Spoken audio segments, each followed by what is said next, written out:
Hey everyone, welcome back to the Going Scared podcast.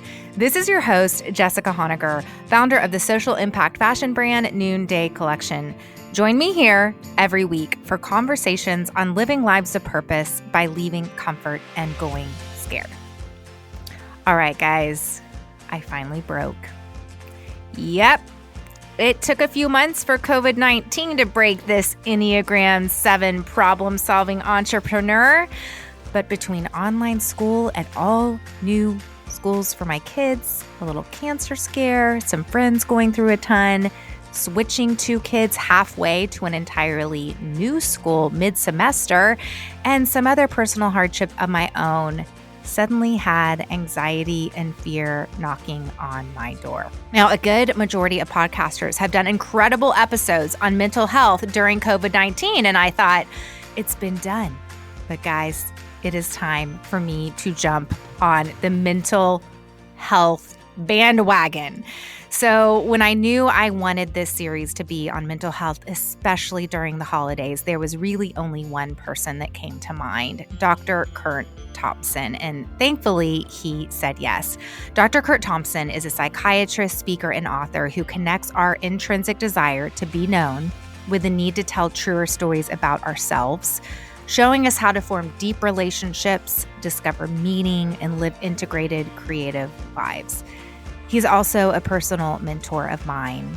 He first joined us on the Going Scared podcast back in August of 2019 on an episode called Create Compassionate Spaces.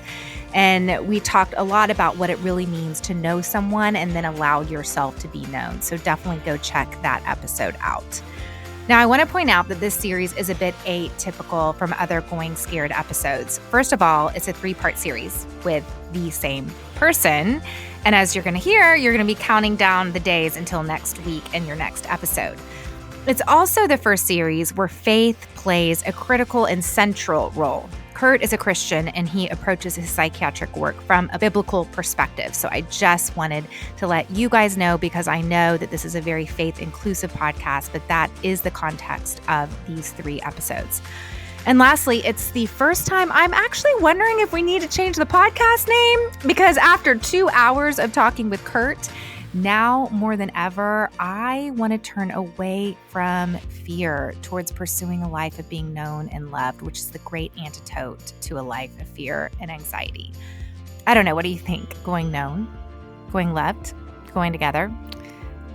We'll brainstorm that one. So this week we kick it off with Curt sharing a bit more about his story and the role doubt has played in his life. And we then set the framework for our current COVID-19 context. Next week, we'll do a deep dive into anxiety and fear, and then we'll wrap it all up with how noticing beauty can actually change the world.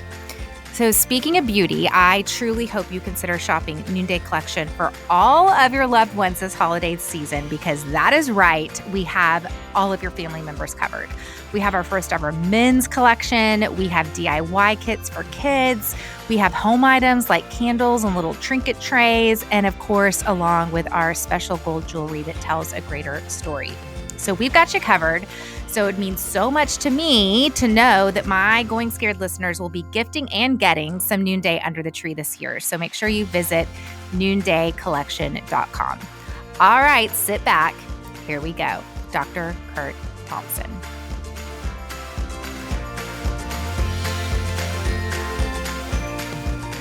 So this is such a treat, you guys. There is no one else in the world like this man, Dr. Curt Thompson.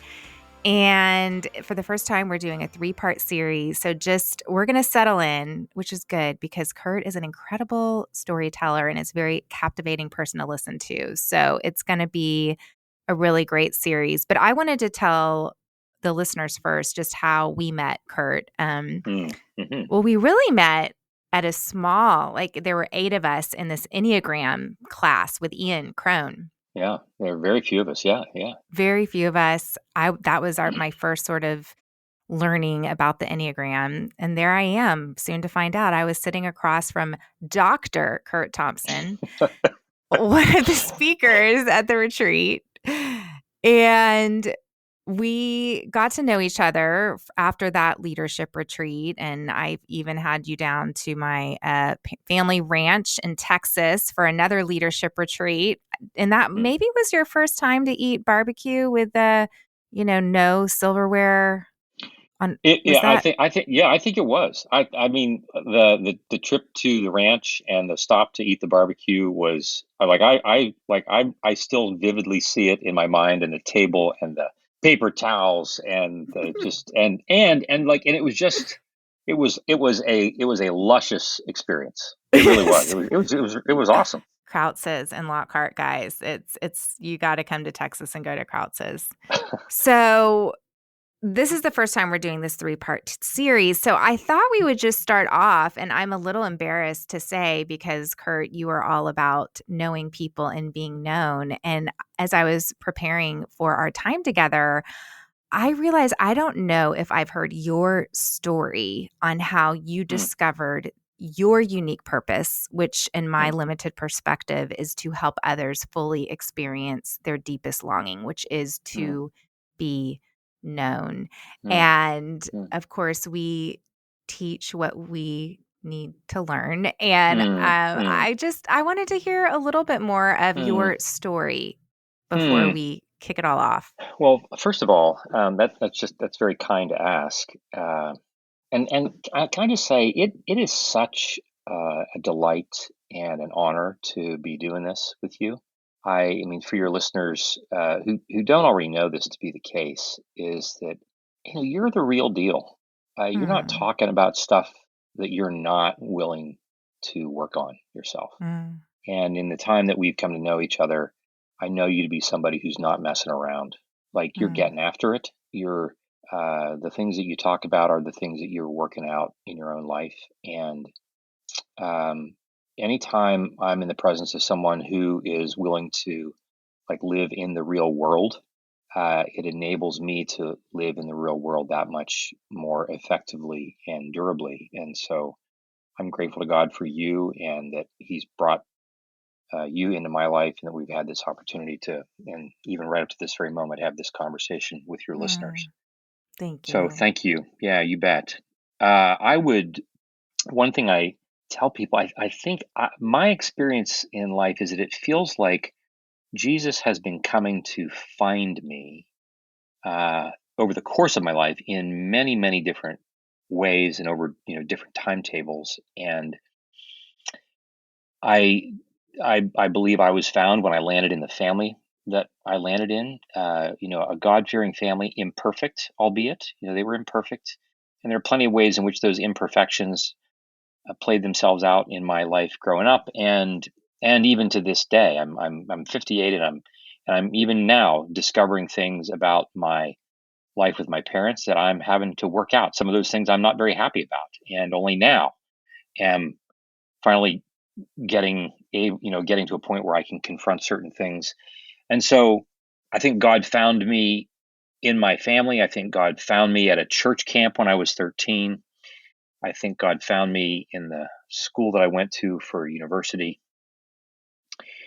And I think God was finding me even in the middle of about a 20-year, what I call like an existential crisis.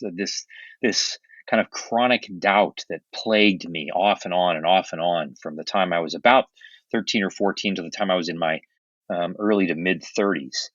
The whole time, longing to be a God follower, but always having parts of my own story that were um, running interference with that, as it were. Mm, And went off to med school. As I tell people, I probably went to med school against my better judgment at the time. I had kind of been, you know, kind of primed for that, and went to school, but not really sure what I wanted to do. And it's in medical school that I really believe that psychiatry found me, or as I like to say, that I think God found me in the realm of psychiatry, and brought me into a place where the things that I'm most passionate about and the things that I was, that I had some ability in, kind of converged.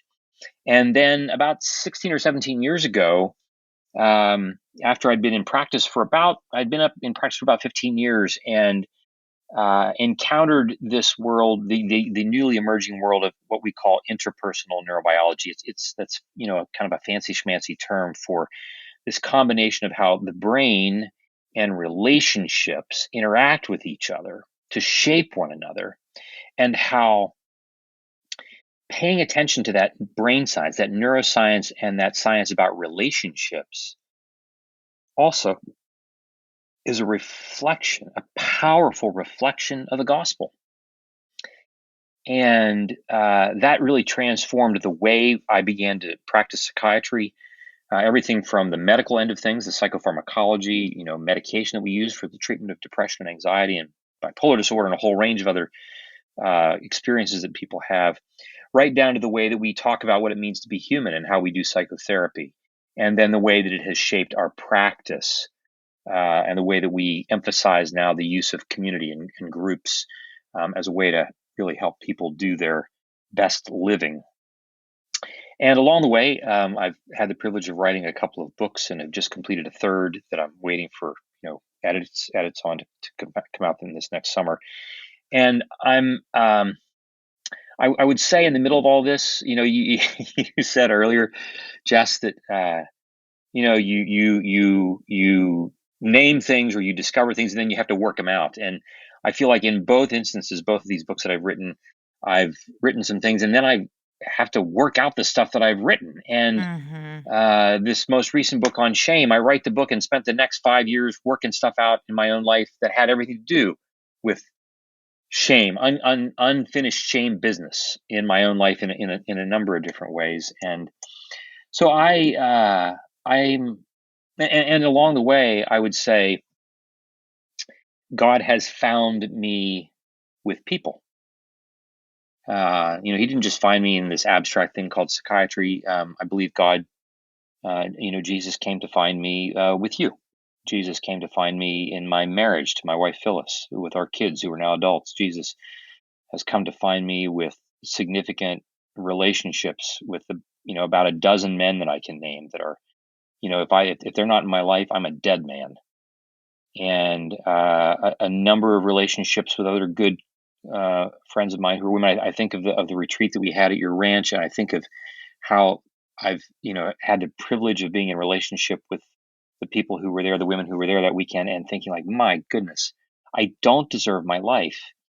And with each passing turn of the earth, there is this sense in which God is trying to convince me that he really does love me as much as the scriptures claim that he does, despite my resistance to it. So I am curious about this doubting. I didn't know that piece of your story. And curiously enough, my daughter and I, one night this week, laid in bed and listened to our mutual friend Jenny Allen's podcast where she shares about doubt. And she wrote a book, Get Out of Your Head, that was a lot of her story about doubt. And my daughter is a very scientific, logical, analytical person who also throws no shade. I mean, girlfriend is honest, and she's not going to fake her way through faith or anything else in life. Mm. And we just began to talk about doubt and how faith and doubt can coexist. At the same time, we want to feed our faith, because you can feed faith, you can feed doubt. And, one thing she said is that she's even had some shame sharing about this in faith circles. So I'd love to hear a little bit more about your story around doubt and how you learned to live with that tension. Well, it's really interesting. I've even come to learn, I would say, in the last even in the last 10 years, things about doubt that I certainly didn't know when I was in the middle of it. The first thing I would say is that when we commonly talk about doubt as opposed to faith, we commonly do that. We pit them. We think that there's doubt and there's faith.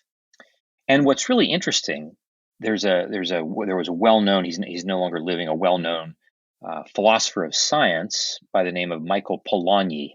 And he's a brilliant guy, but who was able to write and communicate in ways that were very straightforward and clear and helpful.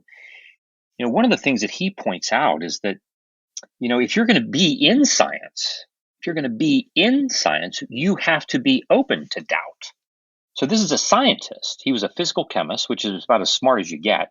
And he's saying that if I believe one thing, so if I'm a scientist and I'm testing the limits of our scientific knowledge about a certain thing, a chemical interaction or physics or biology or whatever it is, in order for me, if I start to doubt something, right? So Copernicus and Galileo doubted the common scientific understanding of the world at the time. For them to doubt one thing means that they are actually having faith in something else. So in some respects, doubt is a misnomer.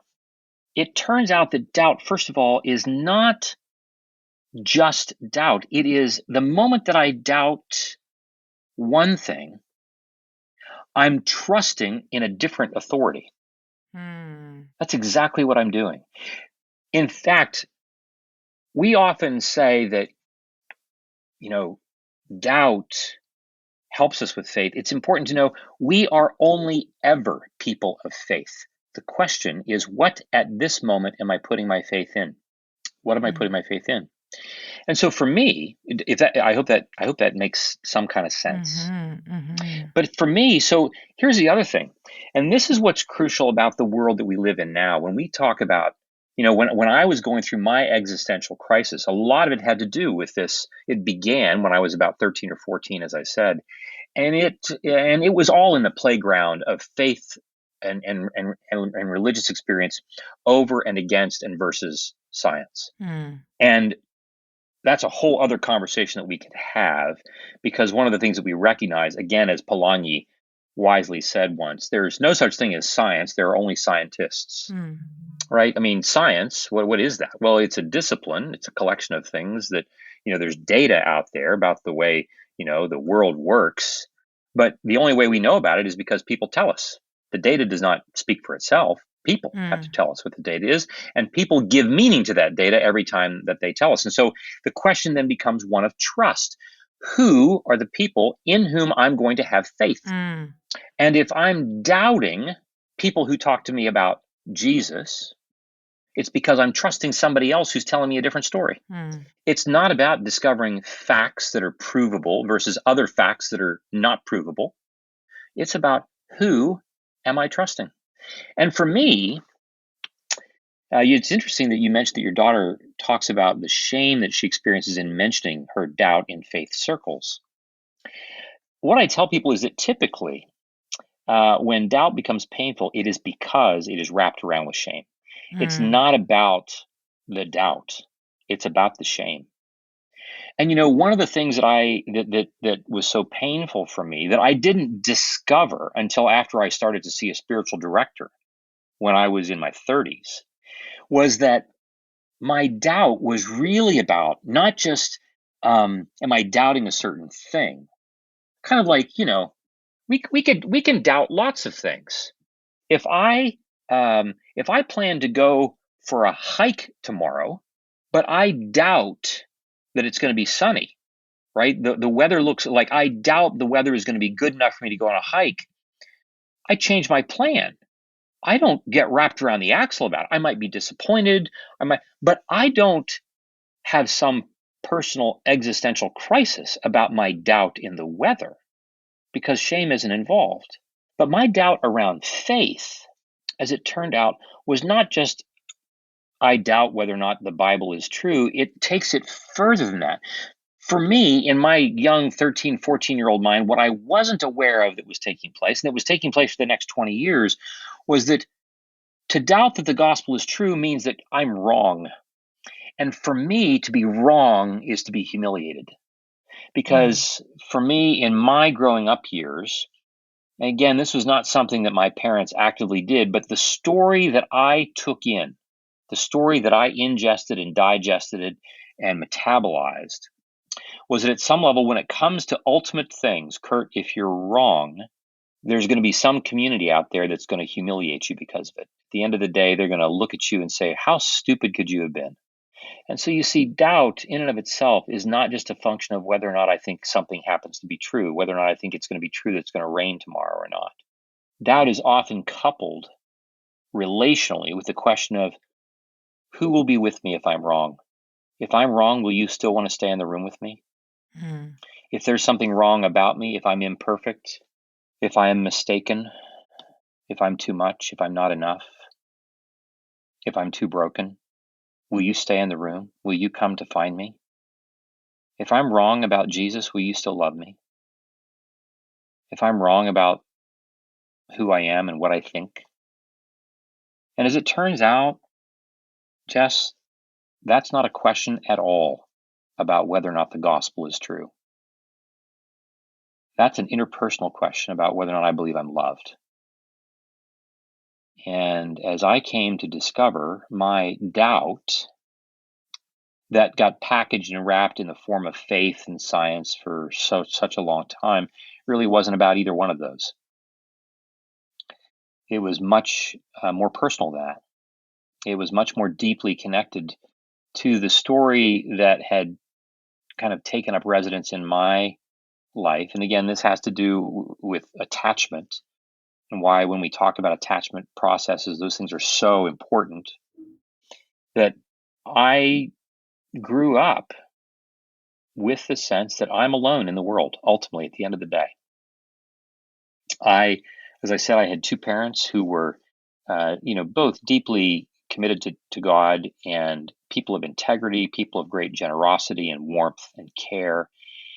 And my dad was a guy who, the common phrase, and as I tell people, I don't know if this is just an Ohio thing where I grew up, like, parents are sent home with like one discipline instruction with their, and that is to say, you stop your crying or I'm going to give you something to cry about. This Mm. is my dad's phrase, right? And which is, I think, besides the fact that it's internally illogical, it it was kind of like the one tool that he had in his box. And he Mm. was a man of great integrity, a man who believed in doing the right thing. And he's also a man who didn't want to be crossed. He didn't want you disagreeing with him. He wanted you to do what he wanted you to do immediately with no argument. And, as I look back on it, I discovered, well, he's a guy who actually didn't tolerate very easily other people being upset with him, as it turns out. So Mm-hmm. his children were never really, I'm the youngest of four sons, and none of us were really given the opportunity or the permission to be angry at the house. And by that, I don't mean throwing chairs around, but I mean, we weren't given we couldn't raise our voice. We couldn't disagree in that sense. And so I learned to be afraid of anger. I didn't know that that's what I was doing, but I learned to be afraid of anger. And my dad was also someone who, God bless him, himself did not have an opportunity to have conversations. I mean, he was a guy who loved me passionately with great affection. I have no question or doubt about that. And he was a guy who had not a single meaningful interpersonal conversation with me about my life in the entire time that he was alive. Mm. He did not ask me questions about girls or dating or women or sex or career or things that were hard, let alone my internal life. Those were never areas that we ever explored. And of course, I didn't, as a kid growing up, it's not like I knew that. There was a classic moment when I was about 15 years of age when my mother came to me once and said, your father asked me why it is that you will talk to me about certain things and you won't talk to him. And I remember I still see where we were standing, and I looked at her and I said, do you hear what you're asking me? Like, my dad's asking why I don't talk to him, but he's asking you this He's question. asking. Yeah. He's not asking me this question. And she looked at me and said, I know. And of course, nothing was ever mentioned after that. Yeah, So, right. so this is my relationship with my dad, which is, in the language of attachment, we would say is a bit of like I had a bit of a connection that was probably somewhat avoidant. It's a particular technical term. Like, so there's certain emotional states and certain parts of my story that like were just off limits for us to talk about. So I learned to either ignore those or to be afraid of them. And then on the other side of the ledger, my mom, again, a deeply, deeply committed follower of Jesus, but who herself was functionally orphaned growing up as a kid, survived the suicide of an older brother, survived the suicide of that older brother's son. Mother died when she was 3. She was just kind of sent from home to home to home throughout her growing up years. And as it turned out, she's pretty anxious. And it meant that, even though she was my spiritual mentor, she was the one with whom we talked about faith and Jesus, and she was the one who would give me books to read and C.S. Lewis and the Living Bible and all these things. And at the same time, she, if I were to express doubt, it would really upset her. And so the very things that were internally the most important stuff to me, that were either parts of my deepest longings or parts of my deepest worries, were either things that because of my dad, like I couldn't talk about at all, or because of my mom, I was too afraid to talk about. And so like mine was a life in which, as it turned out, like I process a lot of stuff on my own. Mm-hmm. And that's not a good place to be, because it's not good for man to be alone. But I didn't know that. And then it wasn't probably then until, as I said, until I was, I've been married for a number of years, and I started to see a spiritual director in my early 30s. And it was then, and this gentleman is now he's now 80, and he's still my director. I meet him once a month. And wow. Yeah. It was then I'm like, as I'm talking to him, I'm discovering like, oh my gosh, like, he became for me what my father wasn't able to be. He became for me what my mother wasn't able to be. And I began to discover that my doubt was a lot more, not so much about faith or about science, but it was about relationships. And the way shame ultimately can carve out its own niche within one's own story and kind of take up residence and begin to shape lots of different things, which it had continued to right up until the last few years of my life that I'm still having to work through. Thank you for sharing. This makes me want to go in a different direction that I thought we would go at this moment. I'm thinking about attachment and COVID-19, and you have said in blog posts, which, by the way, guys, Curt's website is so amazing. I love your new website, and it's so full of so many resources. And CurtThompson.com, right? That's your CurtThompsonMD.com. Yeah. MD. So you had to have that MD in there, Curt. Touche. Okay. Yes. So you I mean, so many people, I mean, my therapist friends are like, their business is booming right now. It's booming. And you say, no, that COVID-19 has just revealed what is already there in all of us. However, we're dealing with the uncertainty, with the seclusion and isolation, with the fear of getting sick, with even grief and death itself. It's simply revealing what's already there. And so I'm curious how attachments play into this reveal and how we're experiencing what we're experiencing right now, whether it's in a healthy way or whether it's in anxiety, fear, and depression sort of way. Yeah. Well, to be sure, I also, just to be clear, I do believe that COVID is causal. I do believe it is causing its own set of problems that in some respects are unique to our time. And by unique, I mean just in terms of the mechanics of it, in terms of the isolation, the form of the ways in which we're isolating and so forth. So it's not that I think that it's only revealing, but I do think there is a great deal that it is causing, and it is also revealing things that have been true about us for a long, long time. I think that just to take a quick example, I want to be very, from the outset, I'm not a Luddite. I'm someone who believes that technology can be really helpful and enable our lives to be more convenient, more healthy, more durable, more available to each other. And there are a lot of ways in which social media has provided a lot of good things for people. But I want to also emphasize that social media has provided good things for people, but it has not made us good people. It has certainly not made us better people. And as we like to say about all technologies, every single technology does at least two things. One is that it can make life more convenient and accessible to us, can make life more convenient because now it only takes 2 minutes to throw a potato into a microwave and cook it rather than cook it for an hour.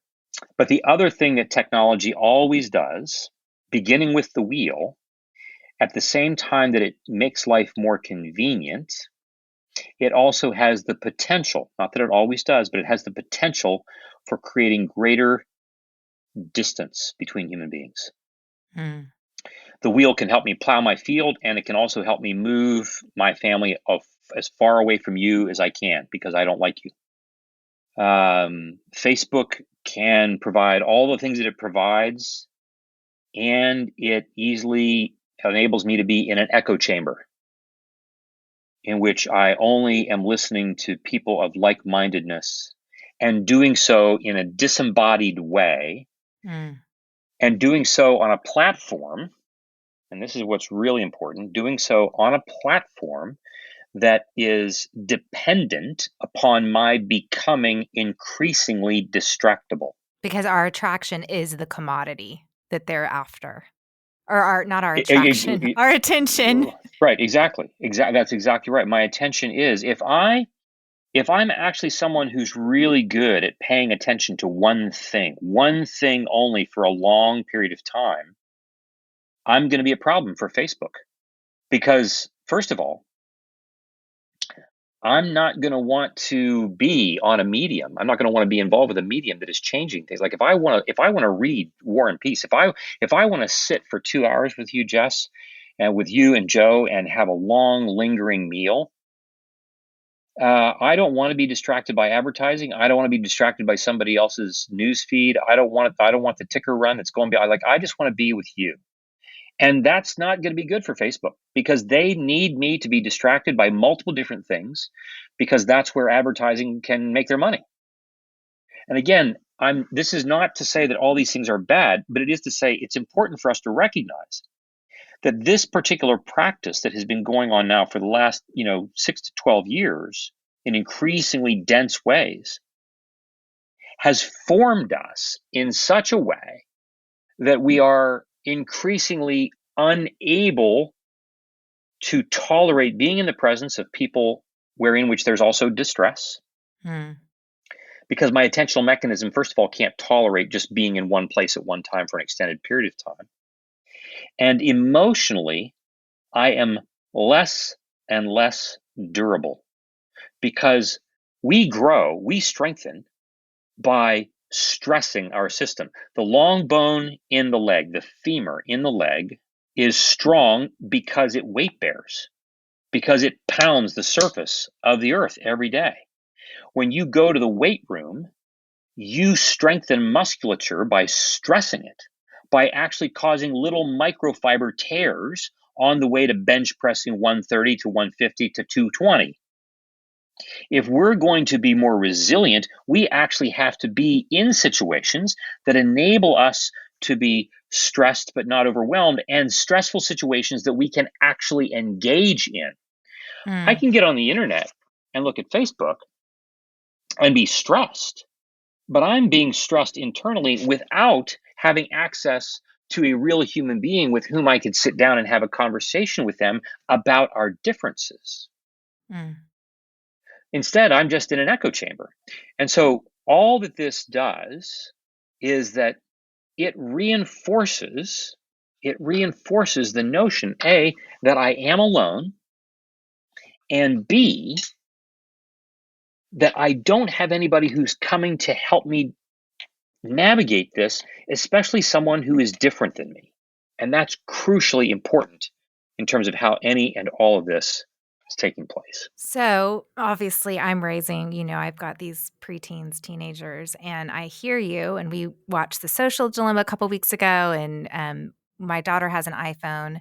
I thought my boys were safe, quote unquote, because they don't have iPhones. But then online learning happened, and we've been 100% virtual learning now. The summer was awesome. We went on trips. We left all tech at home. My kids were without any technology for about 6 weeks. And it was beautiful, epic, amazing time. Joe's parents are pretty much Mennonites. And so it's really fun to go and visit them because it does feel like everyone's really present.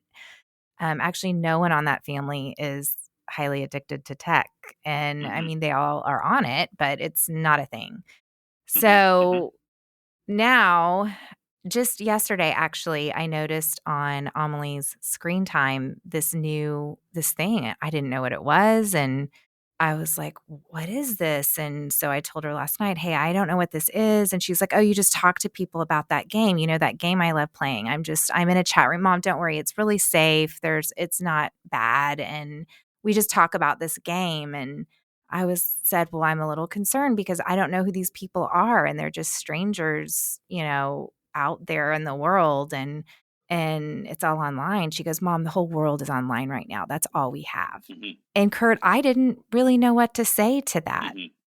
I mean, other than the fact that we are in the process of switching 2 of my kids to a school that's not online, I mean, so help me, because where does creativity and solution orient, how can we be solution oriented in this conversation? So this is where I would say this really is one of those elements in which COVID is actually doing something. It's not just revealing things. It is also doing something. It's putting us in a position in which we are actively facing things that are stressful coming to us from the outside.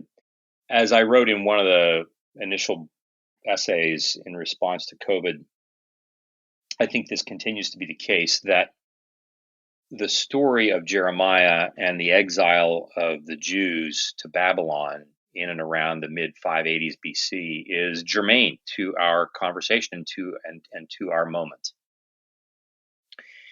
In that you had a people who were living really effectively as far as they were concerned, and the Babylonian horde became their version of COVID. And it categorically disrupted their lives, with about 80 to 90% of the population being carted off to exile, having to walk or travel by donkey or by cart over about a 900-mile piece of territory through the desert. So who knows how many even survived to get to this space. And of course, there were prophets in Jeremiah's day who, when all this was happening, were saying everything from, first of all, they would say, well, the Babylonians, they're not really going to come. And then they said, oh, they're going to come, but they're not going to attack us. And then, they're not going to, they're not going to destroy us, or they're not going to take us into exile. And even if they do, Nebuchadnezzar is going to find out that 6 weeks into this, he's going to get tired of it, and he's going to let us return home very quickly. And Jeremiah at every turn would say, folks, here's the news. This is really hard, and it's going to be hard for a while. It's going to be hard for at least 2 generations. And so you need to dig in. When you get to Babylon, build your houses, marry, have families, raise them, plant your gardens. When you raise your families, have them marry and pray for the peace and the health of the city. And in this, I think that we have a model, and I think that we have some instruction that are relevant to our time. God was very clear through the prophet Jeremiah that the people were going to have to do hard work for a long period of time. They're going to have to do hard work for a long period of time. Now, it's fair to say that, we could have a long conversation about the role of technology and how it is that the virus has done what it's done in the first place. But we've become, if we didn't have technology and we couldn't go to school, we would be like sending stuff home for parents to do in person. Like everybody would be homeschooled, and everybody's jobs would be turned upside down. There'd be a whole range of different things that would be taking place. But the point is that everybody would be far more in person than they are. We would be embodied in person. This is what the Jews were not going to just go and then just disperse throughout the Babylonian Empire. No, they were going to go, and they were still to be their own enclave. They were still to be the people of God Interestingly enough, it was at and during this time and there shortly thereafter that so many of the Old Testament texts were collected by the rabbis. In this time of trauma was when so much of what we now have as the Holy Old Testament scriptures were collected, collated, put together in a common canon. Think of that. Things being that hard. And that's where all that goodness and beauty emerged. And so for us,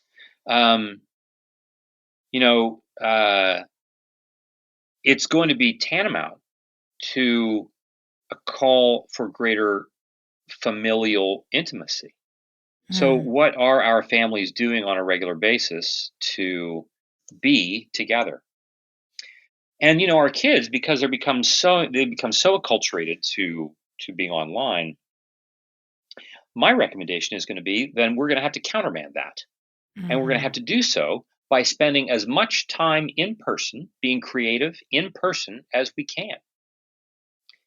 So that means and I want to acknowledge, here's the thing I want to acknowledge, like, Jess, it really is hard for parents whose kids are having to be online school all day long. Like this is hard. And parents who is it going to be, I'm going to be a parent to my child, or I'm going to actually have a job? Which am I going to, like, people who are in the middle of having to make these hard choices. And it's in this space where I see that the place of the church is called to be. Our church in Washington, D.C.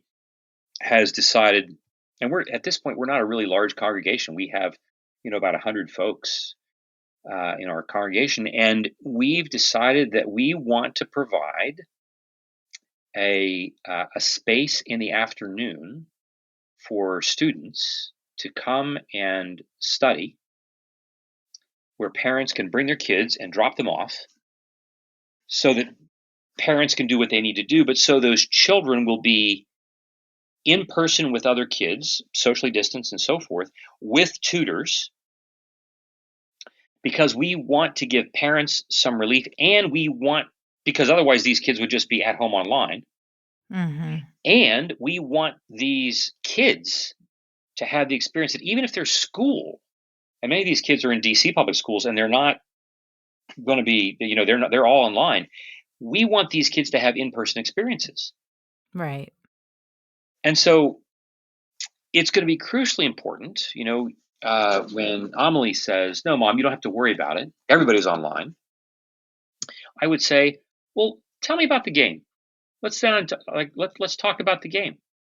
What is the game like? Tell me what you like about it. Tell me what's hard about it." So that the things that they're doing, you're giving them opportunity to have conversations with this, and to continue to talk about how challenging it is for us to be in this moment over and over and over again.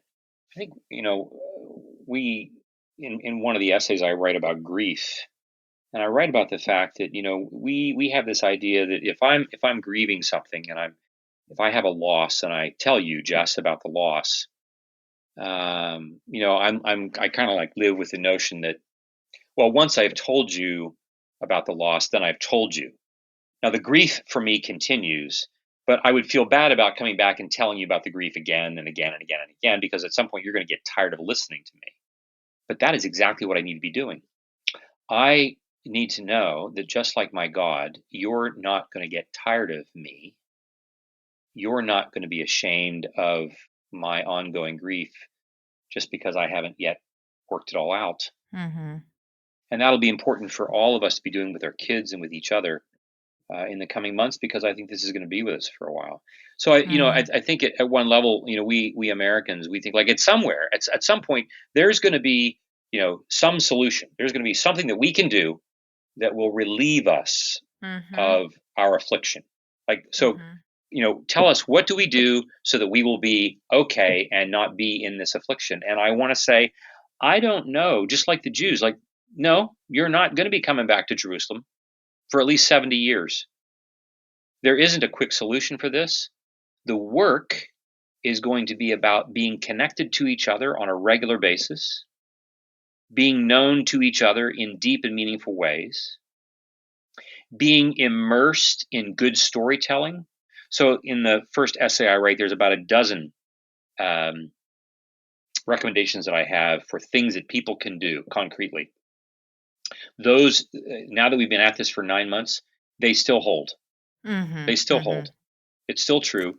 And I would say never, more than ever, what's really important is that we practice engaging in stories that are rich and meaningful, emotionally provocative, that really kind of invite us to be curious about our own mental lives in order for us to practice perseverance. We are about practicing perseverance in this particular time in our lives.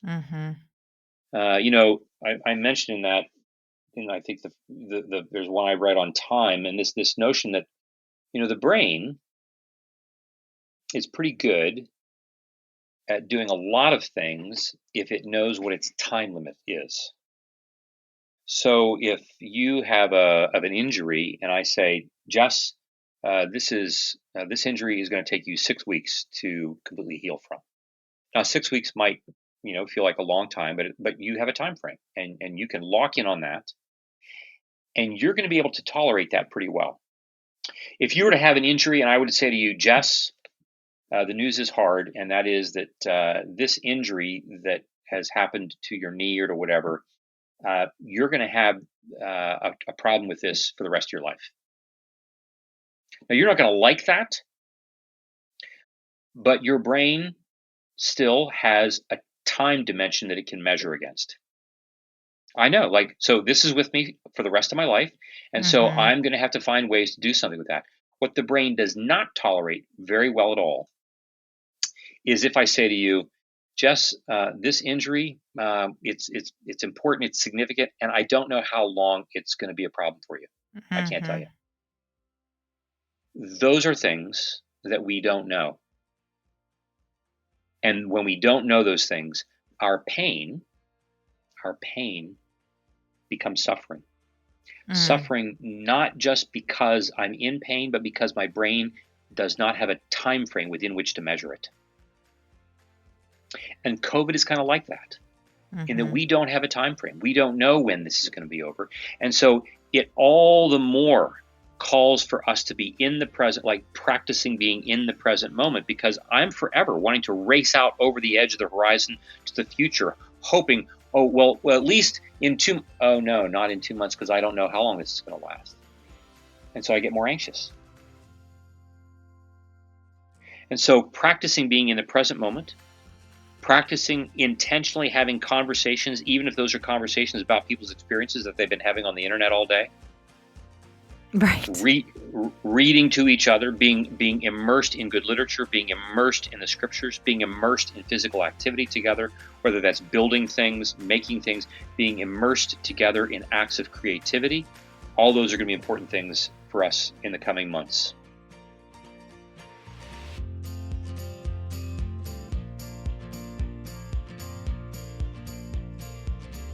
Being in the present moment, having intentional conversations, which means our iPhones are nowhere near us, reading to one another, reading good books, doing physical activity together. It reminds me a lot of what my COVID-19 spring looked like when we thought this was going to be short. And so we did a lot of that as a family. But then somewhere along the way, we all got so fried and exhausted that it feels a lot more like we're swimming upstream. So this episode was a good reminder to me that the practices that worked in the spring are going to work right now, even as our travel plans fall apart for the holidays, even as our holidays are going to look so much different than we thought they were back in the spring. We can still go back to those things and to those practices. If you want to read more about Curt's writings and his practices he suggests during COVID-19, go check out his website, CurtThompsonMD.com. There is just a wealth of goodness there. Our wonderful music for today's show is by Ellie Holcomb. Going Scared is produced by Eddie Kolfolt, and I'm Jessica Honegger. Until next time, let's take each other by the hand and keep going scared.